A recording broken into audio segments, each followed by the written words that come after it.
She said it 2 weeks before our wedding, while we were sitting in my living room, which I'd inherited from my grandmother 5 years ago. The papers were already filled out with just a signature line waiting for me. "What are you talking about?" I asked, staring at the deed transfer documents. Rebecca put her engagement ring on the coffee table between us. "It's simple. If you really love me, you'll prove it by putting the house in my name. Otherwise, we're done." We'd been together for 3 years and engaged for 8 months. The wedding was fully planned with 200 guests invited. "Rebecca, this house has been in my family for 60 years. Why would I sign it over to you?" She stood up and started pacing. "Because I need security. What if you leave me after we have kids? I'll have nothing." "We didn't even have kids yet. That's what prenups and divorce laws are for," I said, but she shook her head. "Not good enough. I want the house now, before the wedding, as a show of faith." My best friend Jake was there helping us with wedding favors, and his jaw dropped. "Rebecca, that's insane. This house is worth $800,000. She turned on him immediately. "This doesn't concern you, Jake. This is between me and my future husband." Then she said something that made my blood run cold. "Besides, I already told my family the house would be mine." I stood up then. "You told your family what?" She shrugged like it was nothing. "My dad needs collateral for his business loan. I said he could use our house." "Well, my house once you sign it over." Her father had started 4 businesses in 5 years, and they'd all failed. "Your dad wants to use my house as collateral?" I couldn't believe what I was hearing. "Our house," she corrected. "Once we're married, everything is ours anyway. You're just making it official early." Jake pulled out his phone and started texting someone. Rebecca noticed immediately. "Who are you texting? This is private family business." But Jake kept typing. "My cousin is a real estate attorney. He's on his way." Rebecca's face went red. "We don't need lawyers. This is about trust. If you trusted me, you'd sign." That's when things got weird. She pulled out her phone and made a call. "Daddy, he's refusing to sign. You need to come over." Within 10 minutes, her father, Harold, and her 2 brothers showed up. They walked into my house without knocking. "So you're the one breaking my little girl's heart," Harold said, standing too close to me. "I'm not breaking anyone's heart. I'm just not giving away my house," I said, backing up. Her brother Dennis laughed. "Give away? You're getting a wife in return. That's more than fair." The other brother, Carl, started looking around the room. "This place could be worth more if we knocked out some walls. Open concept sells better." They were already planning renovations. "Nobody is knocking out walls. This is my house," I said, but Harold stepped closer. "Not for long. Rebecca, honey, did you tell him about the other thing?" Rebecca smiled then, a mean smile I'd never seen before. "Oh, right. I'm pregnant." She pulled out a pregnancy test from her purse. 2 lines, positive. "So, unless you want your child to be homeless, you'll sign those papers." That's when my neighbor, Mrs. Cho, knocked and walked in. She looked upset. "I'm sorry to interrupt, but I thought you should know. There's a moving truck outside and men are loading your furniture." We all ran to the window. Sure enough, there were movers taking my couch. "What the hell?" I ran outside with everyone following. The movers had paperwork. Rebecca Walsh hired us, said she's the owner now. She'd hired them before I'd even signed anything. "She's not the owner," I yelled, but they kept loading. Luis called the police while Harold tried to smooth things over. "Look, son, just sign the papers and this all goes away." But then Rebecca's phone rang. She answered, and her face went white. "What do you mean the loan was denied?" Harold grabbed her phone. "They found out about the house?" he said loudly. "You said it was a done deal." That's when everything clicked. They'd been planning to use my house as collateral before the loan even went through. Rebecca had told her father he could count on it, which meant she'd been working this scheme for weeks, maybe months. The moving truck wasn't some desperate last-minute idea. She'd scheduled it in advance, betting I'd cave under pressure from her whole family showing up. A car pulled up fast and Jake pointed. A guy in his 30s jumped out carrying a leather bag, and even from the driveway I could tell he meant business. He walked straight to the movers and started taking pictures with his phone, then turned to photograph the truck's license plate, the company name on the side, and every piece of furniture they'd loaded. Harold stepped toward him, but the guy held up one hand while still taking pictures with the other. He asked who authorized this move, and Harold said it was private family business. The guy pulled out a business card and handed it to Harold. "Michael Stevenson, real estate attorney." He said he was representing me now and that everyone present should know they were participating in attempted theft of property. Harold laughed and said his daughter owned the house. Michael asked for documentation, and Harold pointed at Rebecca. She fumbled with her purse, but Michael cut her off, saying he meant legal documentation like a deed or title transfer. Rebecca's face went red and she said the paperwork was finalized. Michael asked if she meant the unsigned documents inside my house that I refused to sign, which made Rebecca go quiet. He told Harold that showing up with a moving crew to take someone's property without legal ownership was textbook theft, and he was documenting everything for the police report and potential criminal charges. Carl stepped up and said Michael should mind his own business. Michael didn't move back an inch. He said threatening an attorney was a bad idea, and that harassment charges could be added to the growing list of problems they were facing. Dennis muttered something about lawyers being scum, but he backed up when Michael turned his phone camera toward him. Harold tried a different approach, saying this was all a misunderstanding between family. Michael said I wasn't family with any of them, and that attempted theft wasn't a misunderstanding.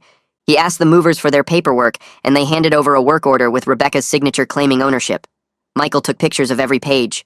2 police cars pulled up, and officers got out, and I felt my whole body relax knowing official help had arrived. The older officer asked who called, and Jake raised his hand. The officer looked at the moving truck and asked what was going on. Everyone started talking at once until the officer held up both hands and told us he'd take statements separately. He pointed at me and asked if this was my property. I said yes, and that I had the deed inside. He asked if I'd authorized anyone to move my belongings, and I said absolutely not. Michael stepped beside me and handed the officer his card, explaining he was my attorney and that the woman in question had attempted to coerce property transfer through fraud and family intimidation. The officer looked at Rebecca and asked for her identification. She handed over her license, and he asked if she owned this property. She said it was complicated. The officer said it was actually simple. Either she had legal ownership documentation or she didn't. Rebecca said we were engaged and getting married in 2 weeks. The officer asked again if she had legal ownership documentation, and Rebecca went quiet. The other officer was talking to the movers, who kept pointing at their paperwork and shaking their heads. The first officer asked me to explain what happened, and I walked him through the whole thing, from Rebecca demanding I sign over my house to her family showing up to pressure me, to discovering the moving truck outside. Michael added that he'd arrived to find active theft in progress, and that the pregnancy claim appeared to be another manipulation tactic. The officer asked Rebecca if she was pregnant, and she said yes. He asked if she'd seen a doctor to confirm it, and she said not yet. Michael quietly mentioned that pregnancy tests could be faked or borrowed, which made Rebecca's face go white. The officer asked Harold for his identification and asked what his role was in this situation. Harold said he was just supporting his daughter. The officer asked if he knew the house wasn't legally hers when he helped arrange the moving truck. Harold started to answer but stopped himself. The officer wrote something in his notebook. The second officer came over and said the movers confirmed they were hired by Rebecca Walsh 3 days ago and that she'd signed documents claiming ownership of the property. The first officer asked Rebecca if she'd told the moving company she owned my house, and she said she was going to own it. The officer said that wasn't what he asked. Rebecca said she might have told them it was her house. The officer explained that hiring movers under false pretenses to take someone else's property was fraud and theft. Rebecca started crying and said I'd promised her the house. The officer looked at me and I shook my head. Michael said there was no written agreement and that verbal real estate transfers were legally void. The officer told the movers they'd been hired under fraudulent circumstances and needed to return everything to the house immediately.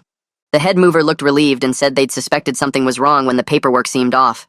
They started unloading my couch, and I watched Rebecca's family stand on the sidewalk looking lost. Harold made a phone call, talking fast and low. Dennis kicked at the ground. Carl stared at his phone. Rebecca sat on the curb with her head in her hands.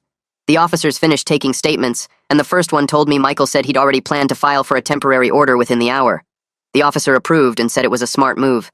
He told Rebecca and her family they needed to leave my property immediately and not return. Harold tried to argue, but the officer cut him off, saying they could all be arrested for trespassing if they didn't leave now. They walked to their cars slowly, Harold still on his phone, and I watched them drive away. The movers finished unloading everything and apologized for the confusion. I told them it wasn't their fault and tipped them for their trouble, which seemed to surprise them. Michael stood with me on the driveway as the truck pulled away. He said we needed to move fast on the restraining order and that he'd have emergency paperwork filed before the courthouse closed. I asked how long that would take, and he said 2 hours maximum. He asked if I had somewhere safe to stay tonight in case Rebecca or her family tried to come back. I said I'd call my sister. Michael squeezed my shoulder and said I'd done everything right by not signing those papers and by calling for help immediately. He left to file the paperwork, and Jake stayed with me while I called Hannah. She answered, and I watched her face change. She was still standing there on the driveway. The phone was pressed to her ear. Harold was pacing behind her. Dennis and Carl were leaning against their car. Jake stood beside me. Mrs. Cho had gone back to her house. The movers were finishing up. Rebecca said something into the phone and hung up. She looked at Harold. He stopped pacing. She shook her head. He kicked the ground. Dennis asked what happened. Rebecca said the bank called about the loan. They wanted to verify the collateral. They'd found out the house wasn't actually hers yet. Harold started yelling at her. she yelled back. Carl tried to calm them down. Jake touched my arm. We went back inside. The house felt different now, like it wasn't really mine anymore, even though nothing had changed legally. I walked through the rooms. Everything was back where it belonged. The couch, the chairs, the coffee table. But I kept seeing Rebecca's family planning renovations, knocking out walls, using my house as collateral. I went upstairs to the bedroom. Rebecca's clothes were still in the closet. Her makeup was in the bathroom. Her books were on the nightstand. 3 years of her life mixed with mine. I opened the closet and started pulling her things out. Dresses, shirts, pants, shoes. I piled them on the bed. Jake came upstairs. He helped me carry armfuls of clothes downstairs. We put everything in garbage bags. Rebecca's phone charger, her laptop, her jewelry box, everything. That's when I found it. A folder in the back of her closet. Behind the winter coats she never wore. I opened it. The first page was a printout from a real estate website. My address. The estimated value. $800,000. The next page showed recent sales in the neighborhood. Comparable houses, their prices. Someone had highlighted the highest ones. Then there were notes. Handwritten. Rebecca's handwriting. I recognized it from birthday cards and grocery lists. The notes listed Harold's business loan requirements. How much he needed. What kind of collateral the bank wanted. There were dates. This went back 6 months. 6 months before she'd asked me to sign over the house. Before she'd even brought it up. Jake looked over my shoulder. He swore under his breath. I kept flipping pages. There were copies of my grandmother's obituary, articles about inheritance law, information about property transfers, a timeline, written in Rebecca's neat script, when we'd gotten engaged, when the wedding was planned, when she'd approach me about the house, when Harold would apply for the loan. It was all planned, every single step. My hands shook. I sat down on the floor. Jake sat beside me. He didn't say anything. What was there to say? The woman I'd planned to marry had been researching how to steal my house for half a year. I thought about every conversation we'd had, every time she'd asked about my grandmother, about the house, about my family. She'd been gathering information, building her case, planning her move. I felt sick, actually sick. My stomach turned. I ran to the bathroom. Jake followed. I threw up. Everything from the last few hours came up. When I finished, Jake handed me a towel. I washed my face, looked in the mirror. The guy looking back at me looked tired, older somehow, like he'd aged years in one afternoon. We went back downstairs. Jake called Michael, told him about the folder. Michael said he was coming back over. He arrived 20 minutes later. I showed him everything. He photographed each page. He arranged them on the coffee table, the real estate printouts, the loan requirements, the timeline, the research about inheritance law. He looked at me. This was premeditation, clear and obvious. He pulled out his phone, called someone, asked them to come over, said it was important. 30 minutes later, another man showed up. Michael introduced him as Brendan, his law partner. Brendan specialized in fraud cases. He looked at the folder, studied each page, asked me questions. When did Rebecca move in? When did she get access to the house? When did I tell her about my grandmother? When did we get engaged? I answered everything. Brendan took notes. He looked at Michael. This was good. Really good. The folder showed clear planning. The moving company hired in advance. The family's coordinated pressure. The fake pregnancy test timed perfectly. This wasn't a relationship dispute. This was attempted theft, fraud, conspiracy. He thought the DA would be very interested. Cases like this didn't come along often. Everything was documented. The evidence was clear. Rebecca had made it too easy. Brendan said he'd contact the detective tomorrow. Show him everything. This changed the case significantly. Michael agreed. He told me to keep the folder safe. Don't let Rebecca know I'd found it. Don't mention it to anyone except law enforcement. This was evidence now. Important evidence. They left around 7. Jake stayed. He ordered pizza. We sat in the living room eating, not talking much. My phone kept buzzing. Text messages, phone calls. I looked at the screen. Friends asking about the wedding, asking if everything was okay, asking what happened. I didn't answer. Didn't know what to say. How do you explain this? Jake's phone buzzed too. He looked at it, frowned, showed me the screen. It was a Facebook post. From Rebecca. I read it. My hands started shaking again. She was claiming I was abusive. That I'd threatened her. That she'd barely escaped. That her family had to rescue her belongings while I was being violent and controlling. The post had already been shared 15 times. Comments were piling up. People saying they were sorry, saying they'd had no idea, saying they were glad she got out safely. Jake scrolled down. There were more posts. Rebecca's friends sharing her story, adding their own comments, saying they'd always thought something was off about me, that I'd isolated her, that they were worried but hadn't known how to help. I couldn't believe it. None of it was true. Not one word. But people were believing it, sharing it, adding to it. Jake called Hannah. She answered on the first ring. He told her about the posts. She was already looking at them. She'd been tagged in several. She said she'd handle it. Not to worry. She'd call me back. She hung up. 10 minutes later, she called. She'd been going through Rebecca's social media, taking screenshots of everything, the posts, the comments, the shares. She was documenting it all. This was defamation, slander. Michael needed to see it. Jake agreed. He texted Michael, sent him screenshots.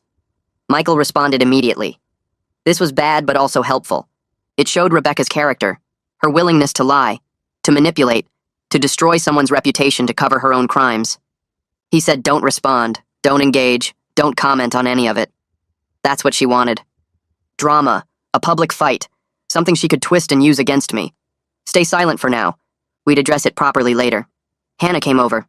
She brought her laptop, showed me everything Rebecca had posted. It was worse than I'd thought. She was claiming I'd forced her to sign a prenup that left her with nothing, that I'd threatened to kick her out if she didn't agree, that she'd been living in fear for months. None of it was real. We'd never even discussed a prenup. I'd never threatened her with anything. But the lies were spreading. People were believing them. Hannah said we needed to respond, not emotionally, not defensively, just facts, simple, clear facts. Jake agreed. He pulled up a notes app on his phone, started typing. We worked together, crafting a statement, short, factual, no drama, no accusations, just what happened. After an hour, we had something. Jake read it out loud. It explained that I'd discovered Rebecca attempting to fraudulently transfer my inherited family home to her name, that legal proceedings were underway, that I wouldn't be commenting further, that I asked for privacy during this difficult time. Hannah said it was good, professional, calm, not defensive, just truthful. I copied it into my own notes app, sent it to Michael, asked if it was okay to post. He called me back, read through it, made 2 small changes, removing anything that could be seen as accusatory, keeping it purely factual. He approved it, said post it now. The longer Rebecca's version was the only version out there, the more damage it would do. I posted it, took a deep breath, hit share. Within minutes, the comments started. Some people were confused, some were supportive, some were angry, some didn't know what to believe. But at least my side was out there now. At least people knew there were 2 versions of this story. My phone kept buzzing, friends reaching out privately, asking what really happened. I didn't answer most of them, didn't have the energy. But 3 messages stood out. 3 different friends, each saying something similar. That Rebecca had asked them strange questions. About my finances. About my grandmother's estate. About whether I had other family who might contest property ownership. The first was from Tom, a friend from college. He said Rebecca had asked him about inheritance law at a party 2 months ago. Whether houses passed automatically to spouses. What happened if someone died without a will? He'd thought it was weird, but figured she was just curious. The second was from Maria. She worked in real estate. Rebecca had asked her about property values in my neighborhood, about how to get a house appraised, about what documents you needed to transfer ownership. Maria had offered to help with wedding house hunting, but Rebecca had said no, just gathering information. The third was from Xian, my old roommate. Rebecca had asked him if my grandmother had left anything else besides the house. If there was money, investments, other property. Xian said he'd told her he didn't know, that it seemed like a private question, that he'd felt uncomfortable. I showed the messages to Jake and Hannah. They looked at each other. This was a pattern. Rebecca hadn't just researched my house, she'd interviewed my friends, gathered intelligence, built a complete picture of my assets. Hannah said we needed to forward these to Michael. He needed to see how calculated this was, how long she'd been planning it. I sent him screenshots of all 3 conversations. He responded fast. This was helpful. Very helpful. It showed premeditation across months. Not just the folder, but active investigation, questioning multiple people, building a comprehensive understanding of what I owned. The next morning, my phone rang. Unknown number. I almost didn't answer, but something made me pick up. A man's voice asked if I was me. I said yes. He said his name was Clay Norton. He'd seen my Facebook post. He needed to talk to me. He'd dated Rebecca 2 years ago. She'd tried something similar with him. My heart started racing. I asked what he meant. He said he owned a small business, a coffee shop. Rebecca had dated him for 6 months, pushed hard for him to add her as a co-owner, said it would show he trusted her, that it would prove his commitment. He'd refused. She'd disappeared within a week, just stopped returning his calls, blocked him on everything. He'd thought he'd done something wrong. But now seeing my post, he understood. She'd been after his business. When he wouldn't give it to her, she'd moved on. Found a new target. Me. I asked if he'd be willing to talk to the detective, to give a statement. He said absolutely. He'd been carrying guilt about that relationship for 2 years, wondering what he'd done wrong. Now he knew it wasn't him. It was her. This was what she did. He wanted to help make sure she didn't do it to anyone else. I thanked him. Gave him the detective's contact information. Gave him Michael's number, too. He said he'd call them both today. He was sorry this happened to me. Glad I'd figured it out before the wedding, before it was too late. We hung up. I sat there staring at my phone. Rebecca had done this before. This wasn't a desperate plan born from her father's business problems. This was her method, her system. Find someone with assets, date them, push for ownership, disappear if they refuse. Move on to the next target. How many others had there been? How many people before Clay? How many after him before me? Jake came downstairs. I told him about the call. His face went dark. He said we needed to meet Clay. Hear his full story. I agreed. I texted Clay, asked if he wanted to meet for coffee. He said yes, today if possible. We met at a place downtown, not his coffee shop, somewhere neutral. Clay was tall, maybe 40, tired eyes. He shook my hand, ordered coffee. We sat in a corner booth. He told me everything. He'd met Rebecca at a business networking event. She'd been charming, interested in his work, supportive. They'd dated for 6 months. She'd moved fast, talking about the future, about marriage, about building something together. Then she'd started asking about the business, the finances, the property, the equipment. She'd suggested becoming a partner, said she had ideas for expansion, said she could help with marketing. All she needed was an ownership stake. He'd said no, wanted to keep business and personal life separate. She'd pushed harder, said it was about trust, about commitment, about showing he saw a future with her. He'd still refused. 2 days later, she was gone. Blocked his number, deleted him from social media, disappeared completely. He'd been confused, hurt, thought he'd somehow ruined everything. But now he understood. She hadn't wanted him. She'd wanted his business. When she couldn't get it, she'd moved on. He said her family had shown up at his coffee shop a week after she left. Harold and the 2 brothers. They'd sat at a table for 3 hours, staring at him, making him uncomfortable, never ordering anything, just watching. When he'd finally asked them to leave, Harold had said they were just checking out the place, seeing what their daughter had been interested in, seeing what he'd chosen over her. It was a threat, subtle but clear. Clay had been scared, but they'd never come back. I told him about the folder, the timeline, the research, the fake pregnancy, the moving truck. His face went pale. He said she'd told him she was pregnant too, right before she'd asked about the business partnership. He'd been excited, scared but excited. Then she was gone. He'd never known if it was real, never heard about a baby. Now he knew. It was fake, just another tool in her system, another way to manipulate, to pressure, to get what she wanted. We talked for 2 hours, comparing notes, finding patterns. The timeline was always the same.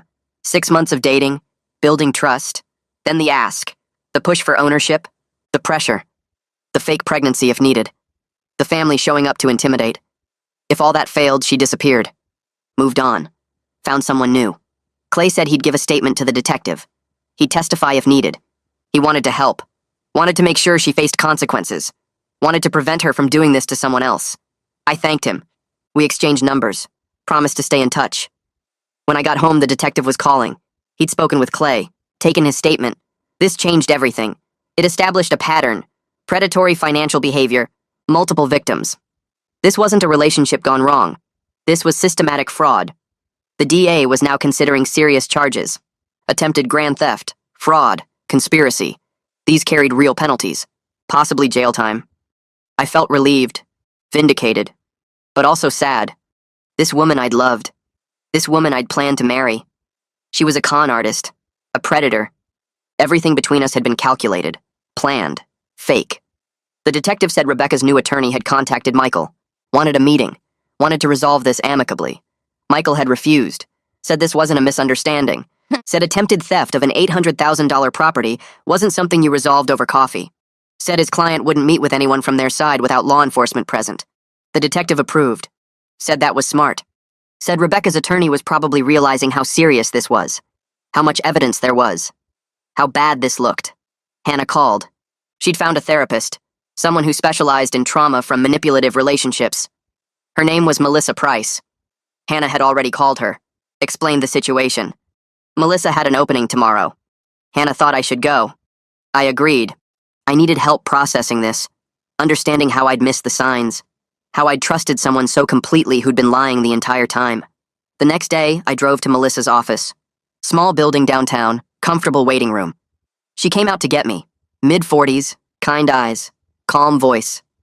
We went to her office. I sat on a couch. She sat across from me, asked me to tell her what happened. I started talking. Everything spilled out. The house demand, the family showing up, the moving truck, the folder, the timeline, Clay's story, Rebecca's social media posts, the fake pregnancy, all of it. I talked for 30 minutes straight. When I finished, I was crying. Actually crying. Hadn't cried yet through all of this, but sitting there in that safe, quiet office telling the story to someone who wasn't involved, someone who was just listening. It broke something open. Melissa handed me tissues. Let me cry. Didn't try to fix it or minimize it. Just sat there. Present. When I could talk again, she said something that helped. She said con artists are skilled at manipulation. That's their expertise. That being trusting isn't a character flaw. That I hadn't missed obvious signs. Rebecca had deliberately hidden them. That this wasn't my fault. That I'd responded appropriately once I knew the truth. That I'd protected myself. That I'd reached out for help. That I was doing everything right. She said healing would take time. That I'd need to process the betrayal, the loss, the violation of trust. That I might struggle to trust people again. That was normal. Expected. But with work, I could rebuild. I could learn to recognize red flags without becoming cynical. I could trust again. Carefully. Gradually. With appropriate boundaries. We scheduled another appointment for next week. I left feeling lighter somehow. Not fixed. Not okay. But less alone. Less broken. Like maybe I could get through this. I spent the next morning calling wedding vendors. The venue manager listened to my explanation and asked me to email copies of the police report and restraining order. 2 hours later, she called back saying their policy covered domestic violence situations and they'd refund my full deposit. The caterer did the same after seeing the documents. Then the photographer, the florist, the DJ. Each conversation made me feel grateful, but also strangely emotional because their kindness confirmed how serious this really was. These strangers understood the danger I'd been in better than I had while it was happening. Hannah showed up that afternoon with garbage bags and boxes. We went through my house room by room looking for anything Rebecca had left behind. In the guest bedroom closet, we found a spare key taped under a shelf. In the kitchen junk drawer, another key hidden inside an old flashlight. In the garage, a third key tucked behind a paint can. 3 extra copies she'd made and hidden without telling me. The violation hit hard knowing she'd planned multiple ways to access my home, even after I thought she was gone. Hannah changed all the locks again just to be safe, but I still felt unsafe in my own space. Mrs. Cho knocked on my door 2 days later looking worried. She'd seen Harold drive past my house twice that morning despite the restraining order. I called the police immediately, and they sent an officer to patrol the neighborhood. He drove by every few hours for the next 3 days. On the 4th day, the detective called to say Harold had been cited for violating the restraining order. The citation added to his growing legal problems and made me feel slightly more secure, knowing there were consequences for ignoring court orders. Michael filed a civil lawsuit the following week against Rebecca and Harold for attempted fraud, conspiracy to commit theft, and emotional distress. He explained this was separate from the criminal case. The civil suit could result in financial penalties that would compensate me for legal fees and all the damage they'd caused. He was realistic, though, saying collecting any judgment might be difficult, given Harold's string of failed businesses. Still, it felt good taking action instead of just reacting to their schemes. I ran into Dennis at the grocery store 3 weeks later. He approached me aggressively in the produce section, saying I was ruining his sister's life over nothing and I should be ashamed. I stayed calm and told him he was violating the restraining order that covered the whole family. Then I pulled out my phone and called the police right there while he stood frozen, realizing his mistake. He hurried away, leaving his shopping cart in the middle of the aisle. I waited until an officer arrived and gave a statement while other shoppers stared. The detective called the next day, saying Dennis's violation had been caught on the store's security cameras. They were charging him, which might finally convince the family to take the legal situation seriously. He also mentioned Rebecca had been uncooperative in interviews. She maintained that she believed the house was going to be hers and that I was lying about not promising it to her. Her version of events contradicted everything, including her own family's statements, which made her look worse. Jake and Hannah staged an intervention that weekend. They insisted I needed to do something fun instead of obsessing over legal documents every evening. We went to a baseball game and I actually enjoyed myself for a few hours. Jake told terrible jokes about the umpire's eyesight. We ate overpriced hot dogs and nachos. Hannah spilled soda on her shirt and laughed about it. For those few hours, I felt almost normal, like my life wasn't consumed by fraud investigations and restraining orders. Michael called the following Tuesday with an update. Harold's bank had filed a complaint with state regulators about his loan application because he'd submitted fraudulent collateral documentation. This created additional legal problems for Harold separate from what Rebecca did. The family's financial situation was apparently falling apart rapidly. Michael said Harold's business partners were distancing themselves from him now that his fraud was public record. Everything was catching up with them. A handwritten letter arrived in my mailbox that Thursday. It was from Rebecca's mother, who I'd only met twice during our relationship. She apologized for her family's behavior and said she had no idea what they were planning. She explained she was filing for divorce from Harold because this situation revealed problems in their marriage she'd been ignoring for years. She hoped I could find peace and healing. The letter surprised me because she seemed genuinely sorry, unlike her husband and children who still acted like victims. The DA's office scheduled a meeting with me 2 weeks later to discuss the criminal case. Brendan came with me to make sure I was protected. The prosecutor was a serious woman in her 50s who didn't waste time on small talk. She explained they were offering Rebecca a plea deal. Plead guilty to attempted fraud and conspiracy, accept probation and restitution, or go to trial where they'd pursue maximum penalties, including jail time. She laid out both options clearly and asked what outcome I wanted. I told the prosecutor I wanted whatever kept Rebecca from doing this to anyone else. She nodded and made notes on her legal pad. She explained that Clay's testimony about the previous scheme made everything stronger because it showed a pattern. Rebecca had done this before and would probably do it again if she got away with it. The prosecutor thought Rebecca would take the plea deal instead of going to trial where a jury would hear about her trying to steal my house. She said juries didn't like people who tried to con their way into other people's homes, especially family homes that had been passed down through generations. I asked what would happen if Rebecca refused the plea and wanted a trial instead. The prosecutor smiled slightly and said they had security camera footage from the moving truck, text messages between Rebecca and her father about the collateral scheme, and Clay's testimony about her previous attempt with him. She said it was one of the strongest fraud cases she'd seen in years because Rebecca had left such a clear trail of evidence. I felt relieved hearing that because part of me worried she might somehow talk her way out of consequences, like she'd talked her way into my life. Brendan added that the criminal case would help with our civil lawsuit because a guilty plea meant Rebecca couldn't deny what she did when we went after financial damages. The prosecutor said she'd contact Rebecca's attorney that afternoon with the formal plea offer, and we'd know within a few days whether Rebecca would accept it or gamble on a trial. Michael called me 3 days later while I was at work.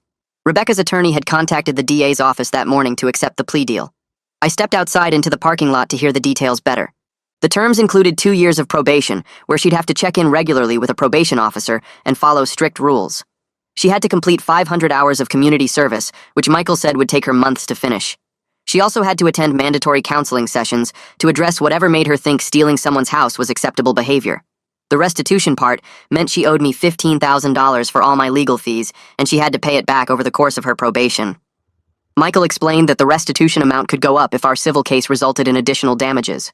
The best part was that this would create a permanent criminal record that would show up whenever someone ran a background check on her. Future employers would see it. Future romantic partners who searched her name would find it, and anyone lending her money or renting her an apartment would know what she'd done. I asked Michael if $15,000 was enough considering she'd tried to steal an $800,000 house. He said the criminal restitution only covered my direct legal costs from defending myself, but our civil lawsuit would go after additional damages for emotional distress and the cost of canceling the wedding. He reminded me that getting any money from Rebecca might be difficult given her family's financial problems, but having the judgment on record mattered more than actually collecting every dollar. The plea hearing happened 2 weeks later at the county courthouse. Brendan came with me because Michael was handling another case that morning. We sat in the courtroom waiting for Rebecca's case to be called while the judge worked through other matters. I watched people plead guilty to drunk driving charges and shoplifting and drug possession. Then the clerk called Rebecca's case and she walked in with her attorney. She looked different somehow, smaller and less confident than I remembered. She wore a conservative blue dress and kept her eyes down, refusing to look at me even though I was sitting just a few rows behind the prosecutor's table. The judge asked her attorney if she understood the terms of the plea agreement. Her attorney confirmed that she did, and that she was entering her plea voluntarily. Then the judge asked Rebecca directly if she understood what she was pleading guilty to. She had to state out loud that she'd attempted to fraudulently claim ownership of my house and had conspired with her family to pressure me into signing over the deed. Her voice came out as barely more than a whisper when she said yes. The judge made her repeat it louder, so the court reporter could hear properly. Hearing her admit what she'd done in an official legal proceeding felt surreal after weeks of her family claiming I was lying or overreacting. The judge asked if she understood the seriousness of attempting to steal someone's home through fraud and deception. Rebecca whispered yes again in a voice I barely recognized. It wasn't the confident, demanding voice that had told me to sign over my house or the relationship was over. The judge accepted her plea and imposed the sentence terms we'd already agreed to, then warned her that any violation of her probation would result in jail time. Rebecca nodded and signed the paperwork her attorney handed her. The whole hearing took less than 15 minutes, but I felt like I could finally breathe properly for the first time in weeks. Hannah came over that weekend with paint samples and decorating magazines. She said it was time to make my house feel like mine again, instead of the place where my relationship fell apart. We started with the living room where Rebecca had chosen neutral beige colors that she claimed would appeal to buyers if we ever sold. I picked a deep blue color I'd always liked, but Rebecca had vetoed as too bold. Hannah helped me move furniture away from the walls, and we spent Saturday afternoon painting. Mrs. Cho brought over sandwiches for lunch and stayed to help with the second coat. The physical work felt good, covering up Rebecca's choices with something I actually wanted. We replaced the generic artwork she'd hung with photos of my family and places I'd traveled before I met her. Hannah found throw pillows in colors that matched the new paint, and we rearranged the furniture in a way that felt more comfortable to me. By Sunday evening, the room looked completely different. It felt symbolic somehow, reclaiming my space and making it fully mine again without her influence everywhere I looked. I realized while we were working that I'd compromised on lots of small decisions during our relationship without even noticing I was doing it. Rebecca had opinions about everything from what kind of coffee maker to buy to which direction the couch should face, and I'd just gone along with most of it to avoid arguments. Now I was choosing things based purely on what I liked, and it felt surprisingly freeing to make decisions without considering what someone else would think. Clay called me the following Tuesday while I was making dinner. He wanted to check in and see how I was handling everything after the plea hearing. We ended up talking for over an hour about our experiences with Rebecca and how we were both working on trusting our instincts better. He said his therapist had helped him recognize that he'd ignored warning signs with Rebecca because he wanted the relationship to work, which was exactly what Melissa had been telling me. Clay mentioned he'd been dating someone new for a few months, and he told her about the Rebecca situation on their second date. He said he figured if she was going to run away scared, better to know early rather than invest more time and emotion. But she'd appreciated his honesty, and said it showed he was self-aware enough to learn from bad experiences. That gave me hope that eventually I'd be ready to date again too. Clay said his girlfriend had actually been impressed that he'd come forward to help a stranger avoid what he'd gone through, and that his willingness to testify said good things about his character. We made plans to get coffee sometime soon, because it felt good talking to someone who really understood what it was like to be targeted by Rebecca's schemes. He said the support group idea I'd mentioned sounded interesting, and maybe we could look into starting something for people who'd experienced financial abuse in relationships. My next therapy session with Melissa felt different from the previous ones. I told her about redecorating the living room and how good it felt to make the space mine again. She asked what else I'd compromised on during the relationship that I hadn't fully recognized at the time. I started listing things and realized the list was longer than I'd expected.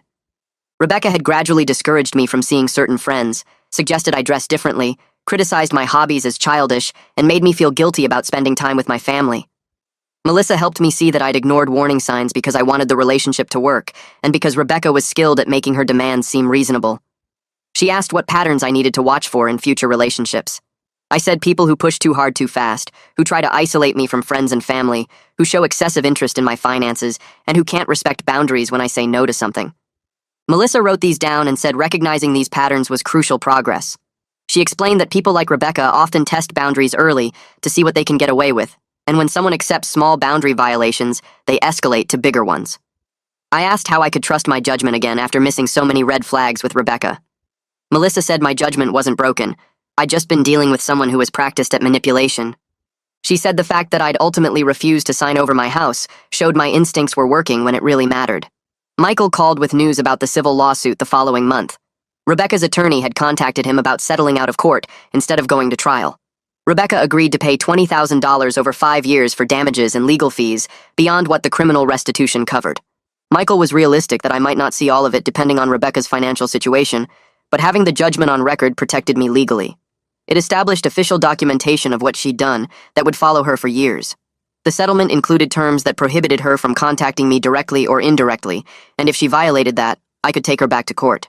Michael explained that $20,000 wasn't a huge amount considering what she'd tried to do, but collecting judgments from people without assets was difficult and expensive. He said this way we avoided years of litigation and got something in writing that confirmed her responsibility for the damage she'd caused. I signed the settlement agreement and felt another piece of this nightmare click into place. Between the criminal conviction and the civil judgment, there was now a permanent record of Rebecca's fraud attempt that anyone could find. Future romantic partners who did basic due diligence would discover what kind of person she really was. I started reaching out to friends I'd drifted away from during my relationship with Rebecca. Jake helped by organizing a group dinner at our favorite restaurant with people I hadn't seen much over the past year. Several of them mentioned they'd felt like Rebecca discouraged me from spending time with them. One friend said Rebecca had told him I was too busy with wedding planning to hang out, even though I'd never said that. Another said Rebecca had made subtle comments that made him feel unwelcome when he'd stop by my house.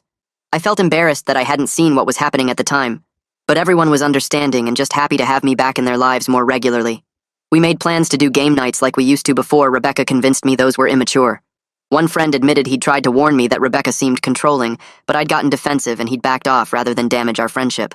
I apologized for not listening and thanked him for trying.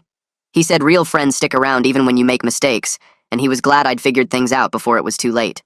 Mrs. Cho knocked on my door one Saturday morning with an invitation to her grandson's birthday party the following weekend. She said she wanted me to meet more of the neighbors since I'd been keeping to myself too much lately. I went to the party feeling slightly awkward because I'd never talked to most of these people beyond polite waves. But they welcomed me warmly, and several shared their own stories of relationship difficulties and fresh starts. One couple had gone through a divorce after the husband's gambling addiction destroyed their finances. A woman around my age had escaped an abusive relationship and moved into the neighborhood to start over. An older man had lost his wife to cancer and was learning to live alone after 40 years of marriage. Everyone had experienced something difficult and come out the other side, which made me feel less alone and more connected to my community than I'd felt in years. Mrs. Cho's grandson was turning 6, and the party had that chaotic energy of young kids hopped up on cake and running around the backyard. Watching the simple joy of children playing made me realize how complicated I'd let my life become with Rebecca. Sometimes the best things were straightforward and honest, not manipulative schemes wrapped in declarations of love. 3 months after the initial incident, a check arrived in my mailbox from the court system. It was the first restitution payment from Rebecca, only $250, but seeing it arrive felt validating. It was official confirmation that what she'd done was wrong, and she was being held accountable, even if the consequences felt smaller than the crime. I deposited the check and then called Hannah to tell her. She said we should celebrate each small victory instead of focusing on how much was still unresolved. We went out for dinner at a nice restaurant and toasted to moving forward with my life.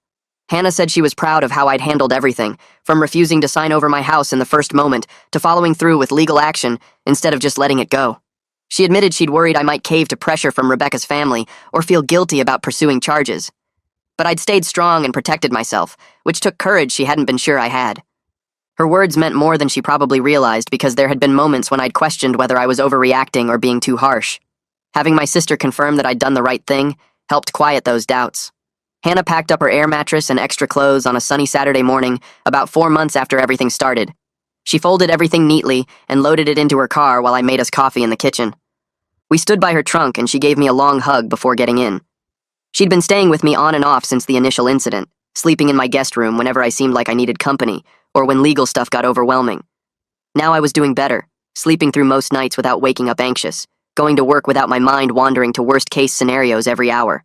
We'd fallen into this routine over the past few weeks where she'd come over every Sunday and we'd cook something complicated together. Last week we'd made homemade pasta from scratch, which took 3 hours and made a huge mess but tasted amazing.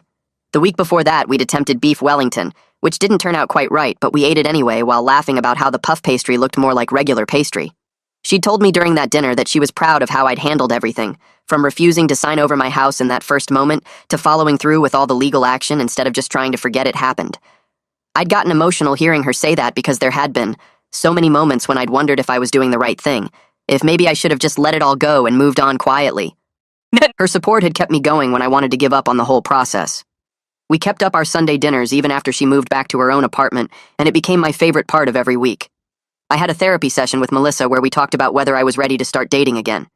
She asked me specific questions about what I'd learned from the Rebecca situation and how I'd handle red flags if I saw them in the future. I told her I'd be honest with people early about what happened because I didn't want to hide something that significant. She nodded and said that was healthy, that the right person would understand and appreciate my honesty instead of being scared off by it. I started using a dating app the next week and went on a few casual coffee dates with different women. Most of them were understanding when I explained what Rebecca had done, though one woman clearly wasn't interested in dealing with someone who'd been through legal drama, and that was fine. Another woman I met for dinner shared that she'd gone through something similar with a partner who'd tried to steal her identity to open credit cards and take out loans. We talked for hours about how it feels to have someone you trusted betray you in such a calculated way. She'd been in therapy for 2 years working through it, and had some good advice about setting boundaries and trusting my instincts. We went on 3 more dates and stayed friends even though the romantic connection wasn't quite there for either of us. Just knowing someone else understood what I'd been through made me feel less alone.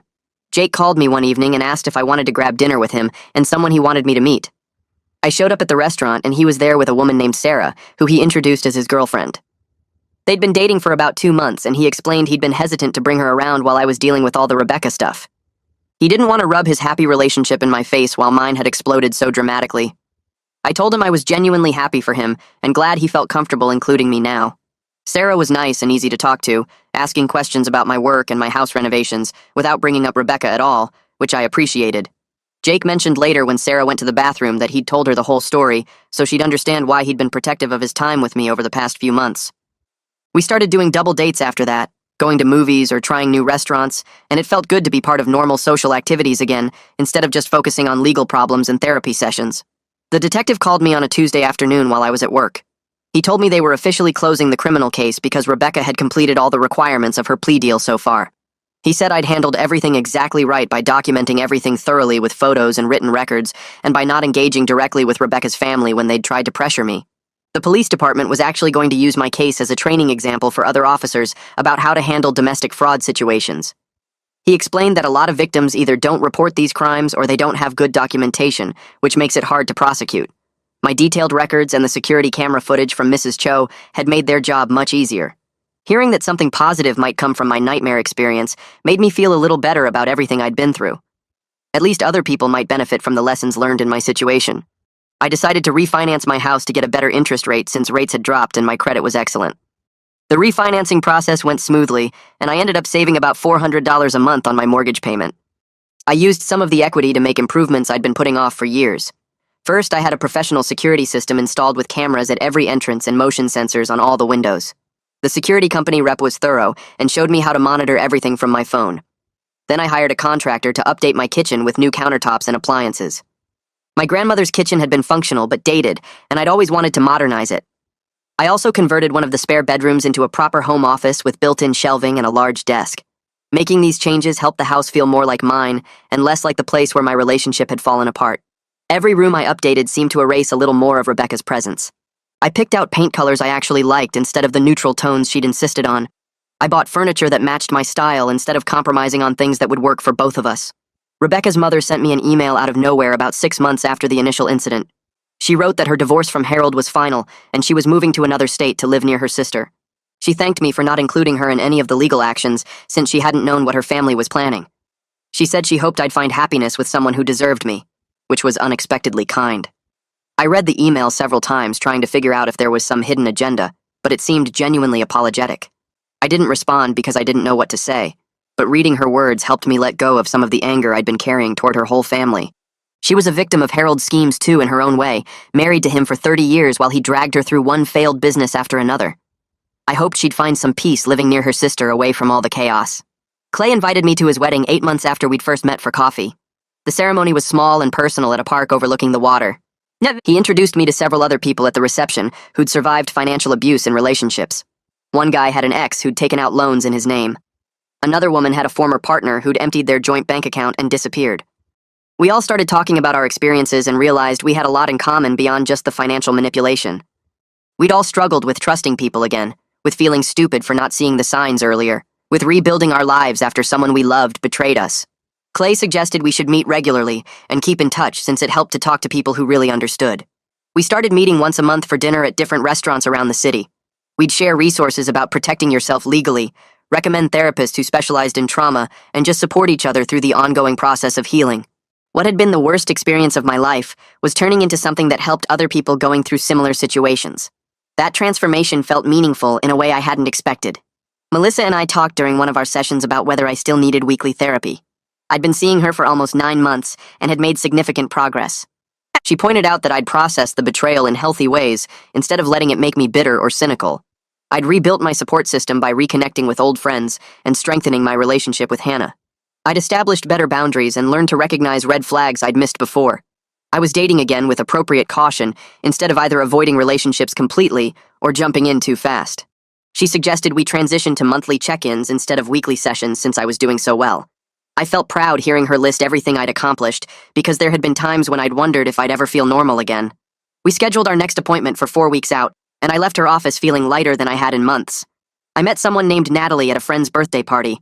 We ended up talking for hours in the corner while everyone else played games and danced. She was funny and smart and easy to be around. We discovered we both loved hiking and trying new restaurants and old science fiction movies. She told me about her job as a teacher, and I told her about my work. We exchanged numbers at the end of the night and texted back and forth for the next few days. On our third date over dinner at an Italian place, I told her about the Rebecca situation. I explained the whole story from the deed transfer documents to the moving truck to the legal proceedings. She listened carefully without interrupting, and when I finished, she thanked me for trusting her with something so personal. She said she appreciated my honesty, and that what I'd been through sounded horrible, but also showed I had good boundaries and knew how to protect myself. Her reaction felt like a green flag I was now equipped to recognize. Someone who dismissed my experience or made it seem like no big deal would have been a warning sign. Someone who listened and validated what I'd been through while still wanting to keep getting to know me was exactly what I needed. Natalie and I kept dating, and she never pushed me faster than I was comfortable going. We took things slow, and I appreciated her patience. Sometimes I'd get anxious about trust or commitment, and she'd just listen and give me space to work through it. She met Hannah and Jake after we'd been dating for about 3 months. We all went out to dinner together, and I could tell they were trying to figure out if she was good for me. By the end of the night, both of them were smiling, and Hannah texted me later saying she really liked Natalie. Jake called the next day and said he approved, which made me laugh because I hadn't asked for his approval, but I was glad to have it anyway. Natalie got along with my friends naturally without trying too hard. She asked them questions about their lives and remembered details they'd mentioned in previous conversations. She fit into my life in a way that felt easy and right. I realized I was falling in love with her, which scared me a little after everything that had happened with Rebecca. But this felt completely different. Natalie respected my boundaries and valued my well-being. She never made me feel like I had to prove my love through grand gestures or giving up things that mattered to me. She just wanted to build something real together, at whatever pace felt right for both of us. I opened the envelope with Natalie sitting beside me on the couch. The letter came through Rebecca's attorney on thick paper with an official letterhead. I read the first paragraph where Rebecca wrote that therapy helped her understand how wrong her actions were. She apologized for trying to steal my house and for all the manipulation. The words sounded genuine but felt distant, like hearing about someone else's life. Natalie squeezed my hand while I read the second page where Rebecca explained she was working on herself and didn't expect forgiveness. I folded the letter and put it back in the envelope. Natalie asked if I wanted to respond, and I shook my head. The apology was nice, but it didn't change anything or make me want contact with Rebecca. Natalie nodded and said that made complete sense. We threw the letter in the recycling bin and went to make dinner together. A year after everything started, Jake called to tell me he heard Harold's business declared bankruptcy. I asked how he knew, and he said one of his clients worked at the courthouse. Harold and his sons were working regular jobs now, according to Jake's source. Dennis was doing construction work, and Carl was managing a restaurant. Harold himself was selling insurance. I felt satisfied knowing there were real consequences for their actions. At the same time, I felt sad it took losing everything for them to stop running schemes. Maybe they learned something from hitting bottom. Maybe they were just waiting for the next opportunity. I didn't know, and I didn't need to know. Their lives weren't my problem anymore. 18 months after our first date, I planned something special for Natalie. I cleaned the living room where the whole nightmare with Rebecca had started. I bought flowers and candles and set them up around the room. Natalie came over after work and looked confused when she saw the setup. I took her hand and led her to the spot where Rebecca had put those deed transfer papers on the coffee table. I got down on one knee and pulled out the ring I'd been hiding for 2 weeks. I told Natalie she made me believe in love and partnership again. I asked her to marry me in the same room where my worst relationship ended because I wanted my grandmother's house to witness something beautiful. Natalie said yes before I finished talking. She pulled me up and we both started crying. Happy tears this time.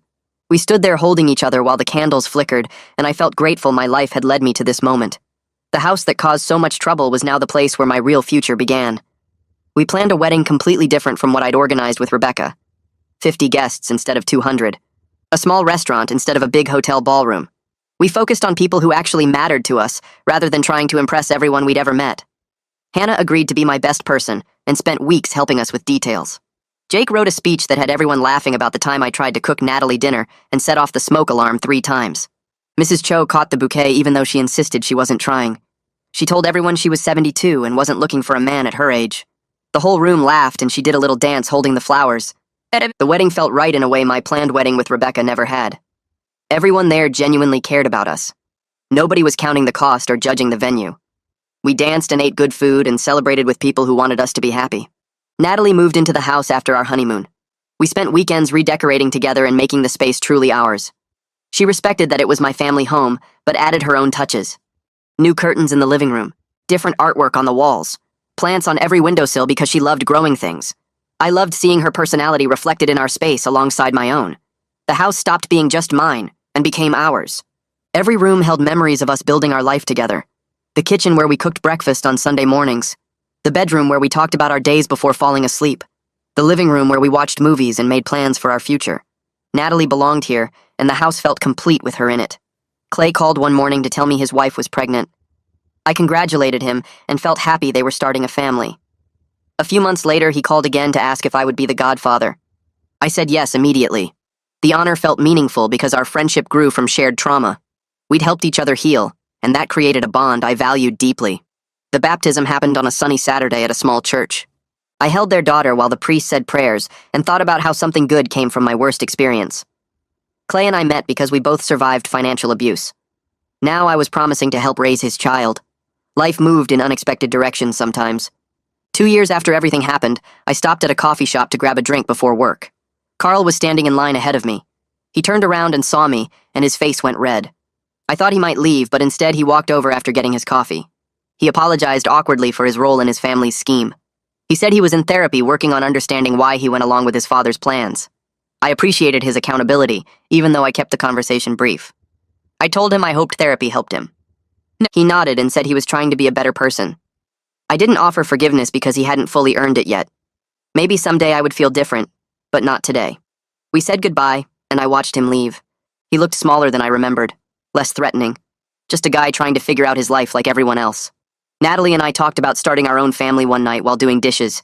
She asked if I was ready, and I realized I was. The fear that dominated my decisions after Rebecca was gone. I could imagine a future without constantly worrying about betrayal.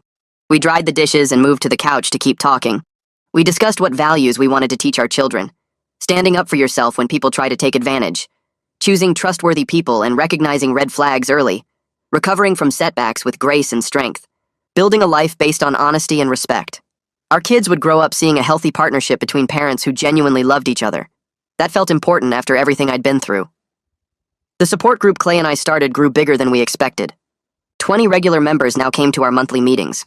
We helped several people navigate financial abuse situations. We connected them with attorneys who understood these cases. We gave them space to process their trauma without judgment. Turning my worst experience into something that helped others felt redemptive. It gave purpose to pain that could have just made me bitter. People thanked us for creating the group and said it saved them from making terrible mistakes. Some were dealing with partners like Rebecca. Others had family members trying to steal from them. We shared resources and strategies and supported each other. The group became something I looked forward to each month. Hannah came over for dinner one Sunday and told me she was proud of who I became through this experience. Not despite it, but because of it. I asked what she meant and she explained. I was more careful now, but not cynical. More boundaried, but not closed off. More aware of red flags while still believing in love and partnership with the right person. I'd taken something horrible and used it to grow instead of letting it destroy me. Her words made me emotional because she was right. I could have become bitter and suspicious of everyone. Instead, I learned to protect myself while staying open to good people like Natalie. I built a life I was proud of with a partner who respected me. The experience with Rebecca taught me what I wouldn't accept anymore. That knowledge made everything else possible. Our first anniversary fell on a Saturday in late spring. Natalie suggested we visit my grandmother's grave, and I agreed immediately. We drove 2 hours to the cemetery where 3 generations of my family were buried. The morning was clear and warm with birds singing in the trees around us. I brought flowers, and Natalie carried a blanket we spread on the grass near the headstone. I told her stories about my grandmother while we sat there together. How she taught me to cook her famous lasagna recipe when I was 12. How she never missed one of my baseball games even when her arthritis made walking painful. How she left me the house because she said I was the only one who understood what family legacy meant. Natalie listened quietly and held my hand while I talked. Then she said something that broke me open in the best way. She told me she wished she could thank my grandmother for giving me that house, because without it we never would have met. The gift that became the center of so much pain also led me to the woman I loved. I cried sitting there on that blanket. Happy tears that felt like healing. We stayed for another hour just being quiet together before driving home. 3 weeks later, an envelope arrived in the mail with a check inside. The final restitution payment from Rebecca. $250 that completed her court-ordered financial obligation 3 years after everything happened. I stared at that check for a long time before depositing it at the bank. Then I took Natalie out to dinner at the nice Italian place downtown. We ordered wine and pasta and tiramisu for dessert. When our glasses were full, I raised mine and suggested we toast to closure. Natalie smiled and said we should toast to moving forward instead. To building our life together and honoring the lessons that made us stronger. We clinked glasses, and I felt something shift inside me. The anger I'd been carrying finally loosened its grip. Rebecca would always be part of my history, but she wasn't my present or my future anymore. That belonged to Natalie, and the life we were creating together. Mrs. Cho stopped me one afternoon while I was checking the mail. She looked different somehow, and I realized she seemed tired. She told me she was moving to a retirement community across town. Her daughter thought it was time, and honestly she was ready for less maintenance and more activities with people her age. Then she asked if I would watch her house until it sold. Make sure the lawn got mowed and the mail didn't pile up. I told her of course I would help however she needed. She touched my arm then and said something I'll never forget. She told me she always knew I was a good person and that Rebecca never deserved me. Her validation meant everything because she witnessed the whole nightmare unfold. She saw the moving truck and Rebecca's family trying to steal my home. She called the situation what it was from the beginning, when I was still too shocked to process it. I thanked her for being such a good neighbor and friend. We hugged on the sidewalk and she patted my cheek like my grandmother used to do. 2 months later, on a random Tuesday evening, Natalie and I were sitting in our living room. The same room where Rebecca had demanded I sign over my house. Where her father and brothers had walked in without knocking. Where everything fell apart before it could get better. Natalie turned to me with a strange expression and told me she had something to say. My heart jumped because her tone was serious. Then she smiled and said she was pregnant. The joy hit me so hard I couldn't speak for a moment. I pulled her close and felt tears on my face again. This time they were tears of gratitude mixed with overwhelming happiness. I thought about how I'd protected my boundaries when Rebecca tried to manipulate me. How I'd trusted my instincts even when it meant losing my planned future. How I'd built a life with someone who truly loved and respected me. The house my grandmother left me was finally filled with the happiness and family she would have wanted for me. Everything she hoped for when she signed those papers 5 years ago. Natalie and I sat together in that living room holding each other and talking about our future. About the child we would raise in this house. About the values we would teach and the love we would share. The room that once held so much ugliness now held our greatest joy. I kissed Natalie and felt complete in a way I never had with Rebecca. This was real. This was right. This was the life I was meant to live.